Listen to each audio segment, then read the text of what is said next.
annual screening kan dental visits. No sapsapa mamuan iti code is 30 days notice lang, pero nakaikabil yung contract is 60 days. If you insist attorney to follow just the 30 days notice, ada ka diti right the employer nga i-forfeit yung final claims mo. Dito ti sa lunsod na attorney iti may isa nga kabombo tayo. Wait lang.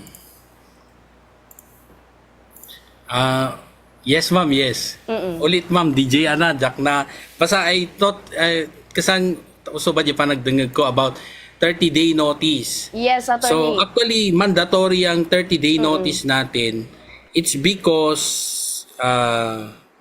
yan ang nakasaad sa ating batas. Ang 30-day notice na yan is intended for you to para i-bridge mo rin yung ipapalit sa iyong trabaho kasi para there is continuity of work na hindi naman apektado yung ating employer. Kasi ang rationale dyan is that ang ating batas is as much as possible, hindi lang naman yung mga workers ang kanyang pinoprotektahan but also the capital or yung ating employer. Kaya meron siyang 30-day notice. Ngayon, kung halimbawa there are cases wherein you cannot anymore render the 30-day service kasi una dyan, kailangan mo nang mag-emergency, hindi naman emergency, or the reason for your immediate exit na hindi mo na ma-comply yung 30-day notice, it's because for emergency purposes or merong kang other reasons like for example yung ang binanggit natin na form of constructive illegal dismissal.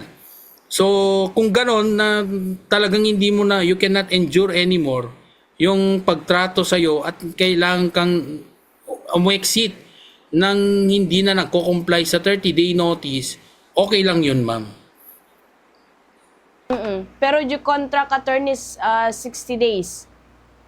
Okay, so yung kung merong contract, yun nga, it is not because that you have entered into a contract, although you are obliged to conform with the contract, but then it should not also be a ground for you not to terminate it when the situation calls for it. Di ko nakarod nga perminti pa ng papabain na kanyamon nga di kasla di malamlamot ti pusa ko nadangarod ti pagsasawtay ti Iloko nga DJ ti rason no apay nga you need to terminate now your relationship with your employer. So ngayon, would you be liable for that contract? The answer is no. Kasi nga, unbearable situation. Yun nga ang employer mo ang mananagot pa sa inyo eh. Kasi nga, siya yung the one who caused you to forcefully terminate your contract. Siya pa yung mananagot dyan. Kaya pwede siyang panagutin sa pamamagitan ng ating dole. Okay, so I hope yes. Barbarang attorney, Hopefully. tandaan to ti follow up na. DJ nag-message, nag-private message to regarding Yes, mabalinda nga, damagan lang ma'am kasi it is now an opportunity for us to clarify also these issues.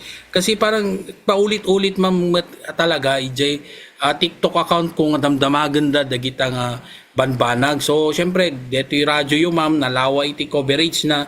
So, at least, aduti amok nga agdengdengag kanya tayo ita nga interesado ka dito nga at least malawlawa ganda. Kasi no that duma ma'am, deta ti it can cause mental health. Actually, DJ karirigatan nga sitwasyon tayo iti may nga organisasyon, it's not about the work itself. Kasi DJ trabaho, masursuro tayo, mabalin nga diti datayo pay ket aglalo no si kaket you are already hangan tay gamurmot kidi nga negative mat nga minti term na kasla diti paayat kanya tayo diti trabaho tayo talagang you think of ways on how to improve it from time to time kasakayat mo nga diti agpanunot kay iti pamuspusan pay tapno na mapapintas mo ti trabaho ngem despite the fact that you are helping a lot in that organization hamo kontrolado dagi panunot ti daduma nga dagayam mang plantano kanyam nga dito nga kadwami ket pabida dapat kat istapon tayo dito yung araramidan na kasi di son toki din ti umununa kanya tayo iti promotion ngem datayo ay naapo ti kunak nga rod nga han ko mga kasjay ti panunot tayo kakabsat ayan no numan datayo dagiti idi datayo ti mangrugrugi ti trabaho kunak nga rod do datayo ti mangrugrugi ti trabaho kadagiti bobos tayo handa na panpanunot ti agi promote tanaimot da ti promotion idi digijay nga bobos tayo itatanga da kayo ti boss amuyo nga madi DJ nga inararamid dagiti nagkakauna nga boss yo tatanga da kayo ti boss you will do the same thing so what do you expect from your employees no kasjay di ba at the end of the day when you talk about the money that is being spent for your employees nasa kumpanya yon ham mga ti personal nga kwartam di paggapwa naglaloy ti gobyerno ado dagiti mga ganta yung kastang eksena digiti credit grabber and the like.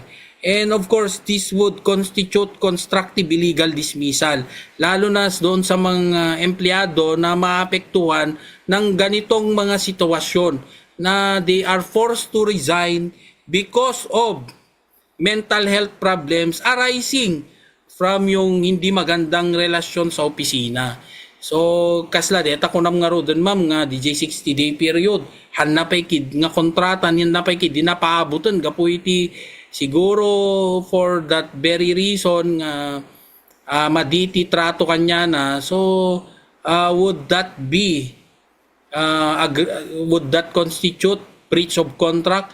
Kung breach of contract yan, kung talagang okay naman ang pagkakatrato sa kanya but then siya lang talaga yung pasaway at hindi na niya parang trip lang niya na aalis na lang siya sa opisina na yan wala namang dahilan na umalis siya okay kundi personal decision niya which would put the organization into a problem kasi syempre maapektaran mo na ganan may epektaran ti operasyon ti kumpanya gapoy jay biglaan nga panagikat mo so that would constitute breach of contract ngam no ti rason no apay nga nagikat ka kadetang trabaho despite the fact nga hampay nga nadanunan di jay kontrata kagapo iti napalaos nga panakapagpabain mo kadeta nga organisasyon naglalo siguro deta nga empleyado ko tagdadamo ket napalaos launay ti panakapabain na kadeta nga may organisasyon baban ka dagiti boss na or dagiti kadwa ng empleyado nga iso ti nakapersaran na nga gikat earlier than what has been agreed upon in the contract okay would still constitute constructive illegal dismissal na pwede niyang ireklamo sa labor arbiter through DOLE or pwede siyang magpasis sa ating public attorney's office for free legal assistance para mabigyan din ng hustisya yung kanyang sapilitang pagtanggal sa kanyang trabaho. Okay, so personal yung reason, attorney, kasi pangarigan, kumbaga personal issue or health issue iti problema nga miso na lang o personal issue na no apay nga naikat kan karaman pa yan ipagpabasol na pay na attorney di ko na nga stress iti trabaho mabalin ka sa no day attorney no kas pangarigan include ba day ni bagam tatay. Okay, so DJ nga ruti ko na tayo ma'am nga DJ ko na nga stress because of overwork pwede niyang i-cite doon yung kanyang dahilan ng immediate resignation. Siyempre pag felt reason, hindi naman pwedeng i-withheld yan ng employer. Napipilitin kang magtrabaho despite the fact na you're not anymore fit for the position. Okay, so pag ikaw naman na employer, do not look at it na masama yung kanyang pag-alis dahil in the first place, pag itutuloy-tuloy mo yan na magtatrabaho pa rin sa iyong kumpanya, despite the fact na hindi na tama yung kanyang health na hindi na sumasakto ang kanyang health doon sa pagtatrabaho niya. So, mas mainam na pag yan ay nag-file na ng resignation or voluntary exit from the company, payagan mo na. Okay, so ako yun ang tingin ko doon. Kailangan mo nang i-let go. Kasi kaysa yung i-withdraw mo for what reason pa. Do you think na yung empleyado na yan ay mag-re-render pa ng quality service sa inyong kumpanya kung ganyan na yung kanyang mindset sa kanyang trabaho? Okay, so attorney, ano dyan ang kamali di Article 91 or Article 93 ti Labor Code, di ko na tayo nga right to weekly rest iti may isang empleyado. Kasi ano na attorney no, may sana lang di position, hangmat nga mabalin nga mabakante di oras or hangmat nga mabalin nga kuna tayo nga DJ nga or aglangan ti may saldaw kasi masapol mo. So nakasda kanya mi attorney ti media no kas pangarigan kat tuloy-tuloy di trabaho kasi every time, every minute kat adati news nga mabalin nga may update, maaramid. May sa ti may nga position attorney di may sa empleyado. Kasano na maklaim or nya ti ubran na tapno maalan na diti right to weekly rest. Adama ti kasi attorney no kas pangarigan? Tingamin mandato ma'am iti linteg no may panggap iti kasi agduma ngamin no the company policy as against merong ding di ba meron tayong company policy. Meron din tayong national law which is the labor code for example. So ngayon which would prevail? Ang mag-prevail po dyan is of course yung ating national law. Kasi dapat ang policy ng ating organisasyon is anchored from our national law. So ngayon, tingnan natin ano ba ang nakasaad sa ating labor code.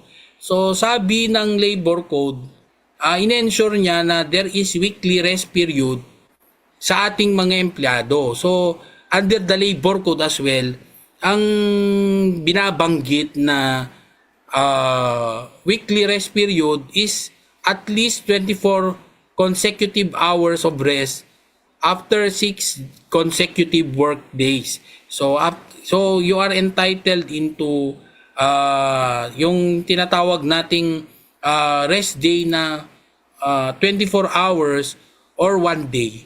Okay, so ngayon ang tanong paano kung yung empleyado ang kumpanya ay isa lang yung gumagawa ng trabaho na yon. So, hindi po pwedeng ganun kasi dapat may alternate yan. Okay? Kasi kailangan talaga na you have to give. Okay? Na you have to secure na yung lahat ng empleyado mo ay mapagbigyan, mag-leave, or mapagbigyan na mag-rest day in a week. Hindi pwedeng tuloy-tuloy yan. Okay? Hindi pwedeng tuloy-tuloy na wala siyang rest day in a week. Okay, so pwede sigurong mag-adjust sa time na parang may karelyebo ka, napapalit sa'yo. But then yung sinabi mo na tuloy-tuloy lang na wala siyang into that extent na hindi siya mabibigyan ng rest day because of lack of employees. So hindi yan problema ng empleyado but rather problema yan ng employer. Kasi nasa mandato ng ating labor code na bigyan ng rest day ang bawat empleyado. So and hopefully pag ganyan, for example, na 'di ba, you are required to extend to the office dahil nga kulang kayo sa empleyado at walang papalit sa iyo. So if you render another day, dapat merong premium pay na tawag. Okay, so for serving a day that falls on a rest day. So pag nag-rest day ka, dapat dyan, kailangan mong pumasok dahil nga walang papalit sa'yo. So would you be entitled for a premium pay?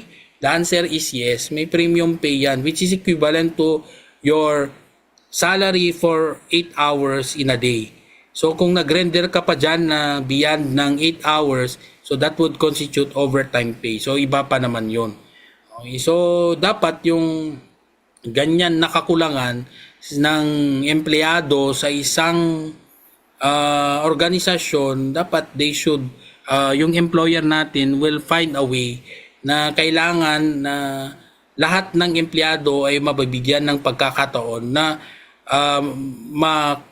makuha din ang benepisyo ng tinatawag nating weekly rest day. Hindi pwedeng dahil kulang na lang forever yung ating empleyado. Kasi hindi naman that would now constitute non-compliance of the requirement of the law na bawat empleyado ay entitled sa nitatawag na weekly rest day or weekly rest period. Okay, so attorney, nayon nga sa ludsod, no kas pangarigan di boss or di manager, kat imbes nga imbes nga i-terminate na, imbes nga ikatan na, i-insist nan attorney nga ag-resign kalatan ala aklata data resignation letter mo. Tapno haan kan nga ikatan nga persa, hangkan nga insigida nga DJ kung natin i-terminate attorney, ipasam lata di resignation letter mo kung na attorney kasano DJ. At dapat or liable ba DJ boss no kas pangarigan DJ empleyado agi pulong attorney? Okay. So pwede kasi eto mama, yung empleyado ang worry niya diyan is actually, 'di ba?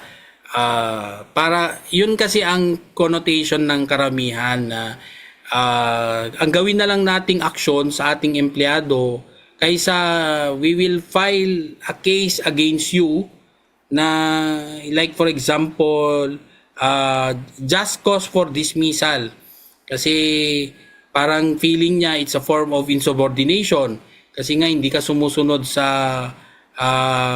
policy niya, kasi hindi naman policy yan malamang ng kumpanya, kasi ang kumpanya as much as possible nung na-create yan, they are informed that they have to be compliant with the labor laws. Ngayon, yung moving forward, yung pinipersa kang mag-resign and then you are forced to resign nga kasi you filed your resignation. So ang tanong dyan is that would your boss be liable? The answer is yes. Okay, pwede siyang panagutin yan. Pwede rin ngang panagutin ang iyong employer. Okay, kasi yung boss mo is someone representing the employer. So, pwede kang mag-file ng constructive illegal dismissal. So, that would constitute constructive illegal dismissal kahit na sabihin na natin na meron ka namang na-file na resignation letter. Kasi nga yung resignation mo, you are forced to do so dahil nga doon sa ginawa ng boss mo. Okay, so tip ko lang dyan din, no? Ang gawin na lang natin, wag ganun na there are forms of harassment that is being done to you, you make a simple record. Gawa ka ng simpleng diary para or yung chronology of events para pagdating sa halimbawa meron pang confrontation na gagawin sa DOLE para to reconcile your differences with your boss, at least meron kang ebidensya doon sa mga pinagagawa niyang abuses. Okay, which include of course yung to the point na you are now forced to resign. So pagdating kasi sa DOLE, titingnan niya yan. Okay, babaluit nila, ito pwede siyang, it will prosper as a case of constructive illegal dismissal sa iyong boss. So ngayon, pag final mo yan, yung employer mo dyan would definitely be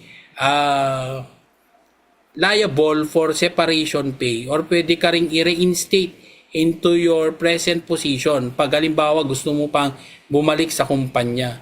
So habang, di ba, kung halimbawa nag-appeal din yung employer, ay nako, magkakaroon pa rin dyan ng payroll reinstatement, sa sahod ka na kahit di ka pumapasok, pwede rin yun.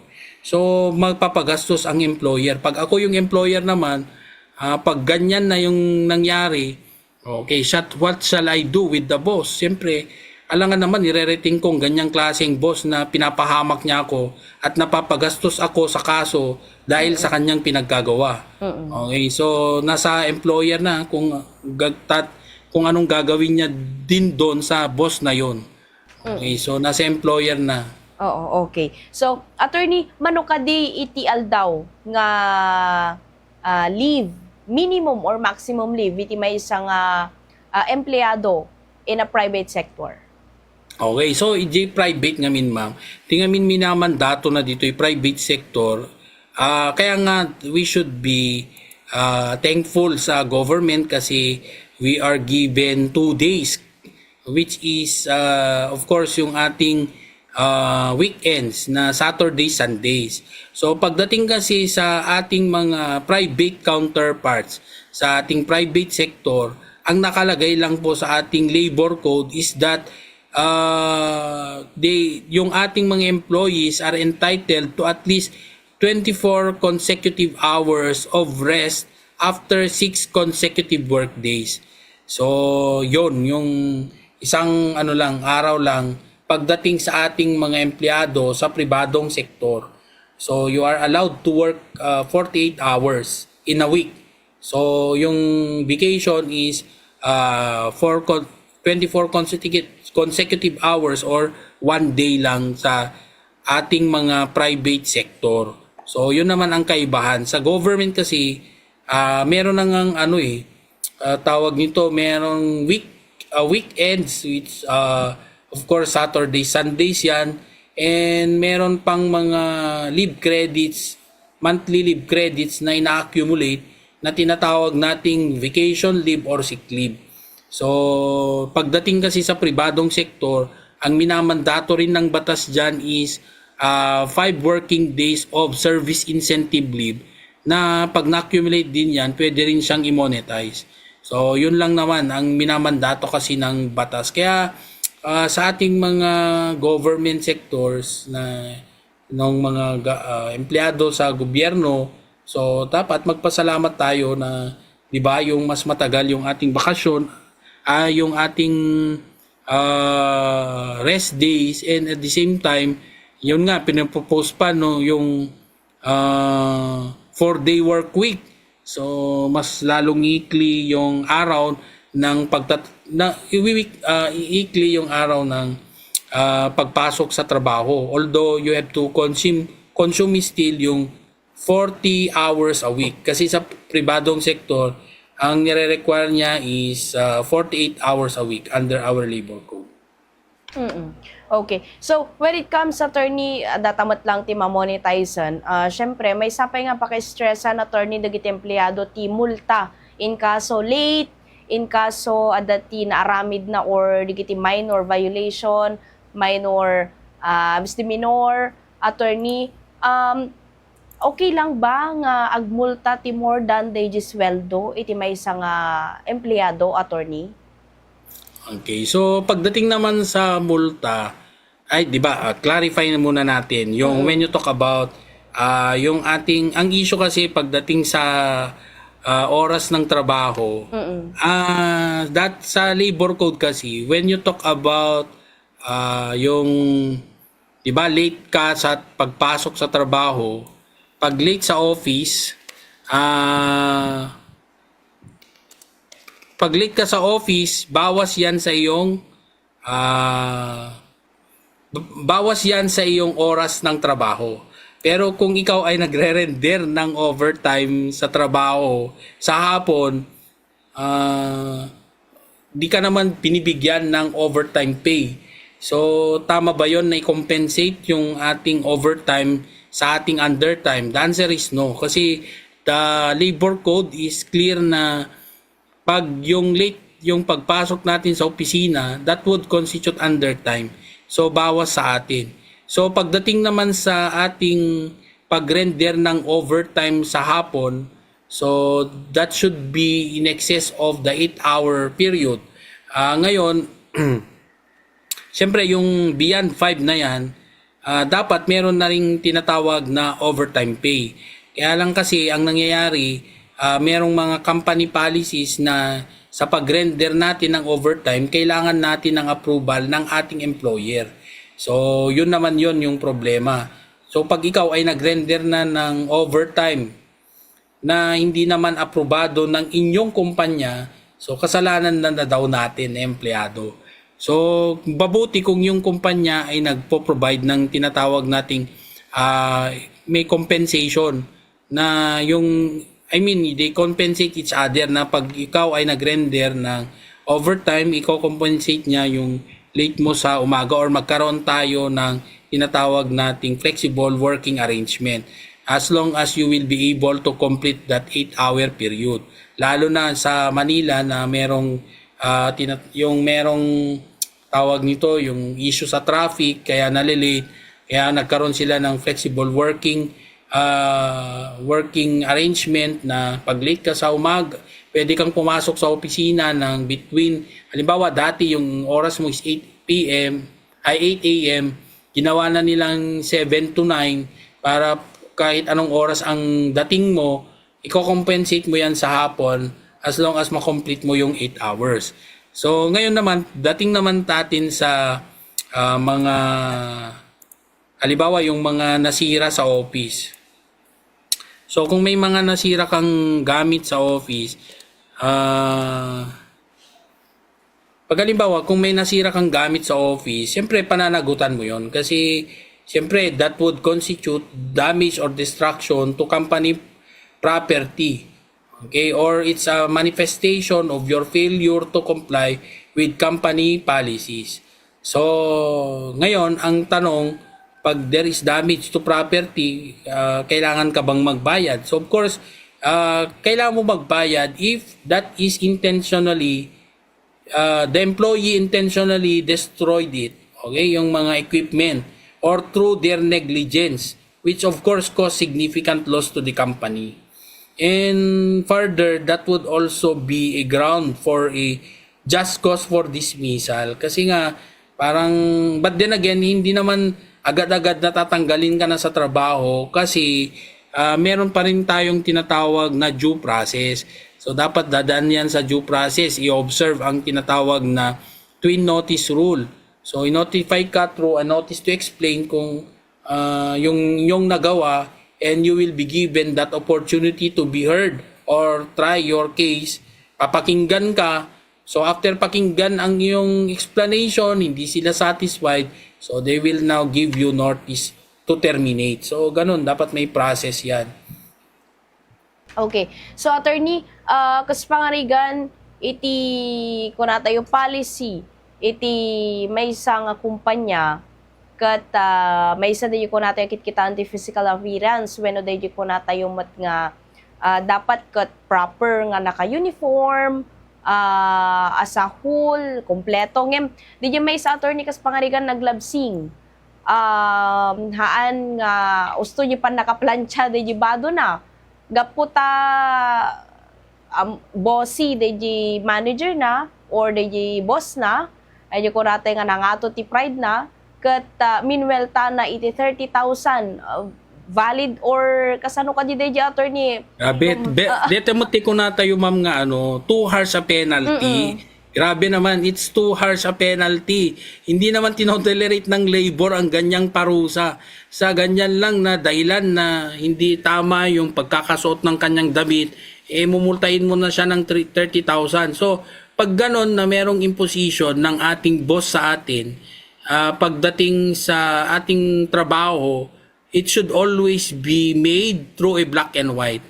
Para doon magkaalaman kung yan bang kanyang ginagawang parusa ay naaayon ba sa company policy. Otherwise, pwede nyo yung ireklamo sa mga mas nakatataas na boss. Imagine mo na kung yung lang palang quote niya ay hindi tamang plancha. So, di ba pwede namang simple reprimand will do?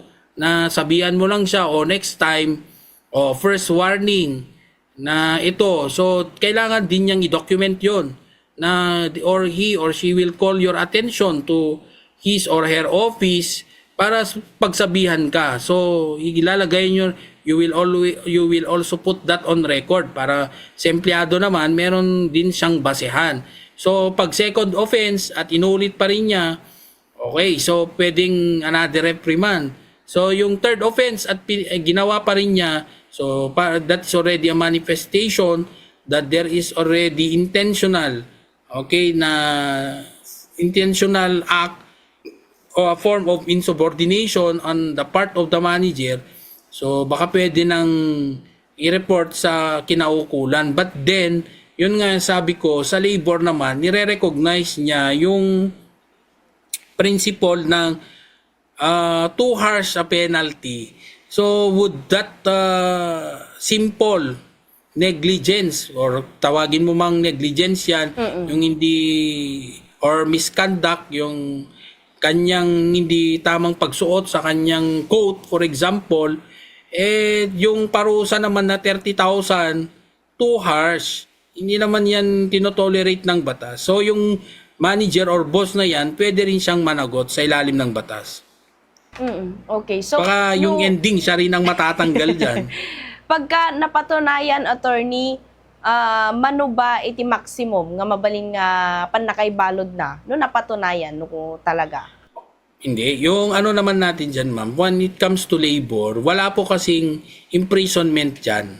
Kasi this is an admin case pagdating sa labor. So, ang parusa lang dyan sa iyong manager or boss would be pwede rin siyang, it's a ground for his or her removal from the service.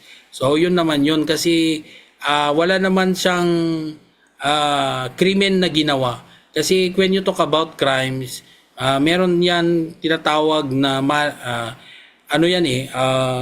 inset, mala prohibita. So, there should be in a crime, there should be criminal act and criminal mind. So, siguro, doon sa ginawa niyang abuse sa'yo, ang question natin dyan kasi hindi naman makukulong. Definitely hindi siya makukulong for that. Kasi nga, admin issue din ang labor. Hindi naman yan, it would not constitute a crime. Kasi when you talk about crime, ma'am, there is criminal act and criminal mind. So, meron bang criminal act na ginawa ng boss na yan? Wala naman siguro. Diba? Wala namang violation of a law that would constitute criminal offense. Hindi naman. Okay, so pwede ba siyang makulong dyan? Hindi naman. Pero pwede rin siyang matanggal sa kanyang trabaho. That can be a ground for the higher management or your employer to remove him from his service. Okay, so Kaya lang kung meron siyang krimen talaga, like for example, yung ginawa niya sa'yo would constitute physical abuse. Siyempre sa labor, physical abuse yan. In the workplace, kasi sinaktan ka niya, so pwede mo rin siyang kasuhan ng physical injury under the revised penal code. So yun, pwede na siyang makulong. Pwede pa siyang matanggal sa trabaho at pwede rin siyang makulong dahil that would constitute a crime. Okay, so dati message attorney, private person or dati nagdamag through messenger, 5 years na, 4 years to 5 years na, 5 years iso nanti position, iti work na, awan pa iti ngimatuan, iti sweldo na. Kasano dahi attorney, no mampayad da iti na-aprobaran nga kunata yung paglintigan, panagnato iti sweldo, iti biyang iti dole. 4 years to 5 years na attorney, ang pinaggarawan sweldo na, kasano dahi niya ito braog ko na attorney. Okay, so unang-una dyan would be, ang kumpanya ba ninyo, di ba kumpanya da ma'am, is the company compliant to the labor laws. So meron tayong nakaset na minimum wage. So yung kumpanya ba yan, kumpanya niya is compliant to the labor code. So kung hindi yan compliant sa labor code, so meron siyang pananagutan kasi kung hindi niya sinusunod ang ating minimum wage.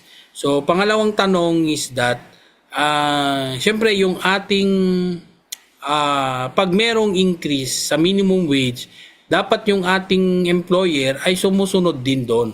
Dapat tataas din ang ating sahod dahil nga sa pagtaas ng basis ng ating minimum wage. Ngayon kung hindi tinaas yan ng employer, pwede siyang managot. Kasi violation yan ng minimum wage na siniset ng ating labor. But then, kung compliant naman siya, pangalawang tanong is that, meron bang kasalanan ang isang employer na hindi nagpo-promote? So the answer is eto naman, pag yung 5 years ka na hindi ka pa rin napo-promote, kaya wala ring increase sa iyong sahod dahil because of non-promotion, hindi naman ano yun ma'am, hindi siya ground for that would not cause a labor issue. Kasi yun nga, yung tanong lang kasi doon whether the company is compliant with labor standards, particularly minimum wage, kung nagsumusunod ba siya sa batas or hindi. So kung 5 years ka na, hindi pa rin niya ini-increase, ang advice ko na lang sa inyo, kasi wala na namang pananagutan ang employer dyan. So kung ako naman yung employer, dapat meron ka when you enter that company, dapat inisip nyo rin na ano ba talaga ang kanyang employee policy pagdating sa employee policies para pagdating sa development ng kanyang empleyado. So kung sa tingin niyo wala naman pala siyang mga magandang plano para sa kanyang empleyado, like yung pagbibigay ng mas mataas na sahod as that employee ay tatagal sa kumpanya na yan, mag-isip-isip na kayo. Huwag na inyo nang ituloy ang inyong employment sa company na yan, maghanap na ng iba. Kasi sa batas, sorry, sad to say, wala po kasing isyong ganyan. Okay, so attorney, dalangan na batbati nga talo, 2 nga minutos ta, sakbay tang agpakada no, dalangan kahit mo inayon, balaag impormasyon ti kaadwan, tapno maliklikan da attorney ti anyaman nga panangluko ti katrabahuan da, especially attorney ti topic ta nga mental health, dagiti kinapatag attorney iti rest day, para mat kadagiti empleyado tayo. Yes, so umuna ma'am, ada talaga timakon ko nga Philippine Mental Health Law tayo, which is the Republic Act 11036. So eto, ada timakon ko nga mental health medical insurance coverage tayo, babaen iti PhilHealth. So tingamin talaga kayat na is to establish as well community-based mental health care facilities. So pati rin iti eskwelahan at dadagiti makunkunan nga digiti health professionals, meron na ring mga yung schools natin as much as possible, they should integrate mechanisms para ituturo sa mga kabataan na nagpo-promote ang pag-aaral tungkol sa promotion ng mental health. So ngayon, pagdating naman sa trabaho, ang tip ko lang, pagdating sa employer, dapat palagan natin ang ating mga empleyado kasi sila naman yung bumubuhay sa ating kumpanya. So, syempre, it's a very natural, it's all natural to every individual na kapag sila ay pinapahalagahan, so yung ating kumpanya ay papahalagahan din nila. So, yun naman yung which include of course yung pagbibigay ng tamang rest day. Kung ang minamandato ng batas ay binabagit niya lang doon na bigyan ang ating mga empleyado ng isang araw na pahinga or 24 consecutive hours na pahinga, if we can give more to our employees, why not, di ba? Kasi kung they are given more benefits as against what is mandated under the law, tiyak na kung nabibigyan sila ng tamang pagpapahalaga, the more na magseserbisyo pa sila lalo sa iyong kumpanya. So yun lang naman yun. Ano yan we compensate each other. Tama po ba, ma'am? Okay, so attorney, thank you. Iti dati oras ken ti adal ngayon pa imamanan attorney ti dati nga malam kadagiti viewers ken listeners amok kado dagiti dumdumngag ken kastamat agbuybuya kanya tayo. Thank you attorney ti pagyaman mo kanya tayo kan dagiti dadumapay stakeholders dagiti daduma kahit mo pagyamanan attorney. Okay, so on the way actually ti kanakak nga da basa mo dito yung Philippine Science High School. Ito San Ildefonso. So kunakkat madalas kam ton sa dita nga agpaspasyat dan to ti kanakak dita. So anyway, nga rod agyaman akmat ka ti I want to congratulate my students, former students at Northwestern University ti panag-graduate iti kurso da nga criminology. So happy graduation to all. Ken kastamit din dagiti nayat nga agdingdingeg nga empleyado si katiti na dumaduma nga dadakkel billionaire cooperative City Ilocos Sur. So naimbag nga panagdingig yung kapsat. Once again, attorney, thank you. Maraming salamat daytoy nga oras mo.